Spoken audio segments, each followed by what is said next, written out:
Hello good morning student, this is chapter number 4। इसमें हम point करेंगे कि मांग करों का ढलान ऋणात्मक क्यों होता है। ठीक है, मांग करों की ऋणात्मक ढलान से प्रकट होता है कि कीमत कम होने पर अधिक वस्तुएं खरीदी जाती हैं, इसलिए किसी वस्तु की अपनी कीमत एवं इकाई मांगी गई मात्रा के बीच विपरीत संबंध होता है। ठीक है, यानी कि प्राइस एंड डिमांड के बीच हमारा इन्वर्स रिलेशनशिप होता है। प्राइस बढ़ेगी तो हमारी डिमांड कम हो जाएगी और प्राइस कम हो जाएगी तो डिमांड बढ़ जाएगी। ठीक है, तो इसलिए इसमें मांग करों का ढलान जो है ऋणात्मक होता है, ऊपर से नीचे की ओर होता है। ठीक है, फर्स्ट इसमें पॉइंट देखिए, लॉ ऑफ डिमेंसिंग मार्जिनल यूटिलिटी, ह्रासमान सीमांत उपयोगिता का नियम इसमें लागू होता है, क्योंकि जैसे जैसे हमारी इकाइयाँ बढ़ती जाती हैं तो दूसरी इकाई से मिलने वाली हमें हमारी जो सीमांत उपयोगिता घटती जाती है। मान लीजिए आप फर्स्ट रोटी खाते हैं तो उससे जो आपको संतुष्टि मिलेगी ज़्यादा मिलेगी, उसके बाद सेकंड से और कम मिलेगी, थर्ड से और कम।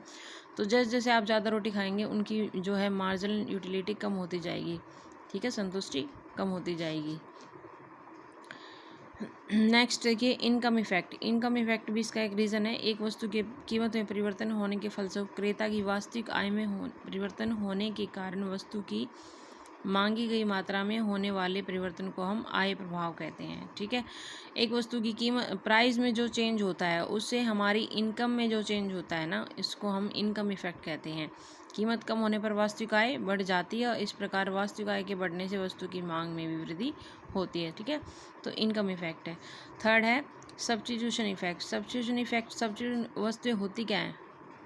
कार है, सॉरी ये टी कॉफ़ी है हमारे पास। ठीक है, मतलब एक वस्तु की जगह आप दूसरी वस्तु को सब्स्टिट्यूट कर सकते हो। अगर हमारे पास चाय नहीं है तो हम कॉफ़ी ले सकते हैं ना। ठीक है, प्रतिस्थापन प्रभाव से अभिप्राय है कि जब एक वस्तु अपनी स्थानापन्न वस्तु की तुलना में सस्ती हो जाती है तो दूसरी वस्तु के लिए प्रतिस्थापन किया जा सकता है। मान लीजिए कॉफ़ी की प्राइस बढ़ जाती है तो आप कॉफ़ी छोड़कर चाय पीने लग जाओगे।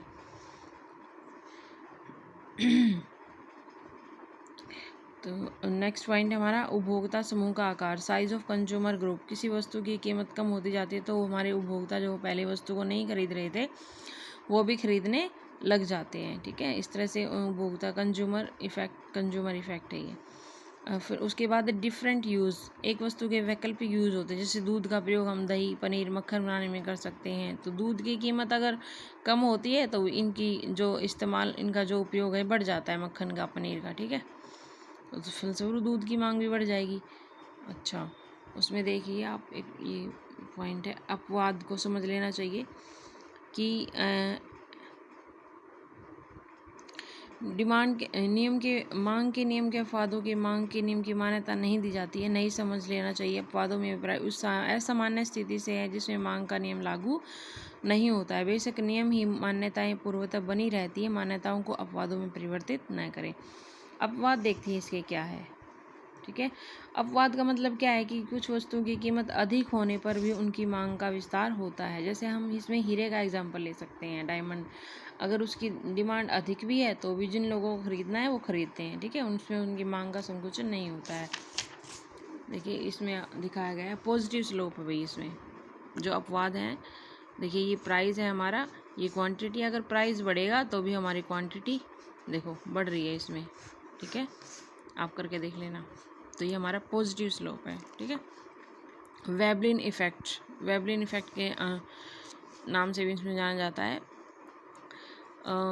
जो सामाजिक प्रतिष्ठावान वस्तुएं होती हैं, वेबलिन ने कहा है सामाजिक प्रतिष्ठा वस्तुएं कहा जाता है। इन वस्तुओं की मांग अधिक होती है क्योंकि इनमें कीमत बहुत अधिक होती है। यदि कीमतें कम हो जाती है तो प्रतिष्ठा सूचक वस्तुएं नहीं माना जाएगा। यदि वस्तुएं मांग के नियम की अवहेलना करती हैं, जैसे मूल्यवान हीरा है, पुरानी कार है, इसके उदाहरण हो सकते हैं। ठीक है, यदि इनकी प्राइस कम होगा तो ये हमारी जो प्रतिष्ठा को कम कर देंगी। तो इसलिए मांग के नियम में अपवाद में आती है। अगर प्राइस बढ़ता है तो भी इनकी डिमांड बढ़ती है। ठीक है, नेक्स्ट है फिर गिफन गुड्स वस्तुएं उच्च दर्जे की निम्न कोटि की होती हैं, लेकिन जो बहुत ही ऋणात्मक ढलान आय प्रभाव को दर्शाती हैं, उच्च ऋणात्मक आय प्रभाव को दर्शाती है। जैसे ऐसी वस्तुओं में कीमत गिरती है तो अन्य वस्तुओं की तुलना में सापेक्ष सस्ती होने पर भी उन वस्तुओं की मांग भी कम हो जाती है। ठीक है, उल्टा इफेक्ट है ना।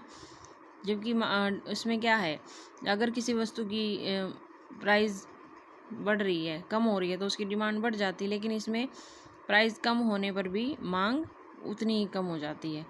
इस लोकप्रिय वस्तु से गिफन विरोधाभास के नाम से जाना जाता है, गिफन पैराडॉक्स। ठीक है, इसको एग्जाम में पूछ लिया जाता है भाई, गिफन पैराडॉक्स। वेबलर इफेक्ट भी पूछ लिया जाता है। ठीक है, तो ये आप पॉइंट ध्यान से याद रख लेना।